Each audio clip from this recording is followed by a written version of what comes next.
आज आपण भारतातील ब्रिटिश राजवटीतल्या गव्हर्नर जनरल आणि व्हाईसरॉय या दोन महत्त्वाच्या पदांचा थोडक्यात आढावा घेऊया. हा फक्त नावांमध्ये झालेला बदल नव्हता, तर भारतावरील नियंत्रणाचे हे दोन पूर्णपणे वेगळे काळ होते. एक होता कंपनीचा आणि दुसरा थेट ब्रिटिश साम्राज्याचा. पहिला टप्पा होता गव्हर्नर जनरलचा, जो 1773 ते 1858 पर्यंत चालला.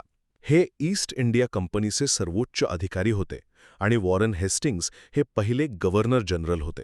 याच काळात लॉर्ड कॉर्नवॉलिसने कायमस्वरूपी महसूल व्यवस्था आणली, तर लॉर्ड विल्यम बेंटिंकने सतीप्रथा बंदीसारखे महत्त्वाचे सामाजिक कायदे केले.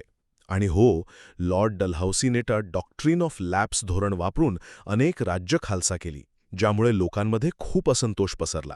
याच असंतोषातून पुढे 1857चा उठाव झाला आणि मग कंपनीची राजवट संपली. दुसरा टप्पा सुरू झाला व्हाईसरॉयचा, 1858 पासून. व्हाईसरॉय म्हणजेच थेट ब्रिटिश राजा किंवा राणीचा प्रतिनिधी. लॉर्ड कॅनिंग हे भारताचे पहिले व्हाईसरॉय बनले. या काळात लॉर्ड रिपनने स्थानिक स्वराज्याची सुरुवात केली, तर लॉर्ड कर्झनने 1905 मध्ये बंगालची फाळणी केली. आणि शेवटी लॉर्ड माउंटबॅटन हे भारताचे शेवटचे व्हाईसरॉय ठरले, ज्यांच्या काळात आपल्याला स्वातंत्र्य मिळालं. सोप्या भाषेत सांगायचं तर गव्हर्नर जनरल हे कंपनीच्या नियंत्रणाचं प्रतीक होते, तर व्हाईसरॉय हे थेट ब्रिटिश साम्राज्याच्या वर्चस्वाचं.